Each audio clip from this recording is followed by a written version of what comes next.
کہا آئیے برے انسان کا کیا حال ہوگا جو گناہگار تھا، منافق تھا یا کافر تھا۔ جب برے انسان کے پاس رسول اللہ فرماتے ہیں فرشتے آتے ہیں، انتہائی بدصورت شکلوں میں آتے ہیں، انتہائی بدصورت ہولناک شکلوں میں آئیں گے، اور ہولناک شکلوں میں آ کر اس سے بدترین برے ناموں سے پکاریں گے جو دنیا میں برے ناموں سے پکارا جاتا تھا، اور کہیں گے مغضوب روح نکل جا، اور جس میں کھینچیں گے۔ اور اسی ہولناکی کے تعلق سے رب العزت قرآن میں سورہ نازیات کی پہلی آیت میں فرماتا ہے والنازیات غرقا، کہ قسم ان فرشتوں کی جو انسانوں کے جسم میں ڈوب کے روحوں کو کھینچ کر نکالتے ہیں،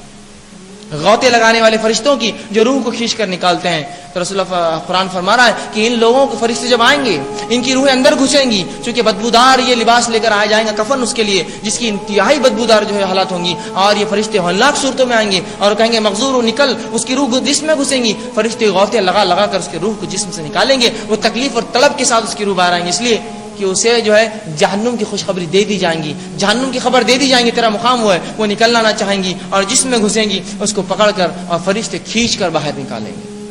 اور انتہائی بدبودار لباس میں لپٹیں گے اور آسمان کی طرف لے جائیں گے۔ جب پہلے آسمان پہ پہنچیں گا فرشتے آسمان کی کہیں گے کون مغضوب، جو روح اللہ کا غضب جس پر وہ آئی ہے، فرشتے کہیں گے فلاں بن فلاں، برے سے برے ناموں سے پکارا جائیں گا۔ فرشتے کہیں گے اس کے لیے کوئی دروازہ نہیں کھلے گا، آسمان کا اس کے لیے کوئی دروازہ نہیں کھلے گا۔ رسول اللہ فرماتے وہ پہلے آسمان سے زمین پر پھینک دیا جائے گا، نیچے اپنے قبر میں کہا جائے گا پھینک دو اسے چھوڑ دیا جائے گا، وہ پہلے آسمان سے زمین میں اپنی قبر میں گرے گا، اور منکر نکیر اسی ہولناکی کے ساتھ اس کے پاس آئیں گے اور 3 سوال کریں گے، اور وہی سوال من ربو کا، تیرا رب کون تھا؟ مومن آسانی سے جواب دے دے گا، کافر کہیں گا میں نہیں جانتا کہ میرا رب کون تھا، اور منافق کہیں گا لوگ کہتے تھے میرا رب اللہ ہے۔ تو منافق اسلام میں آ کر دھوکہ دیتا ہے نا مسلمان، وہ کہیں گا لوگ کہتے تھے میرا رب اللہ ہے، اور ایک کافر کہیں گا میں نہیں جانتا میرا رب کون ہے۔ دوسرا سوال ہوگا من نبیو کا، تیرا نبی کون ہے؟ کافر کہیں گا میں نہیں جانتا، منافق کہیں گا لوگ کہتے تھے میرا نبی محمد صلی اللہ علیہ وسلم ہے۔ ایک روایت میں یہ بھی الفاظ ہے رسول اللہ صلی اللہ علیہ وسلم خود بتائے جائیں گے جو ہے خبر کے اندر، اور پوچھا جائے گا من ھذا الرجل، یہ آدمی کون ہے؟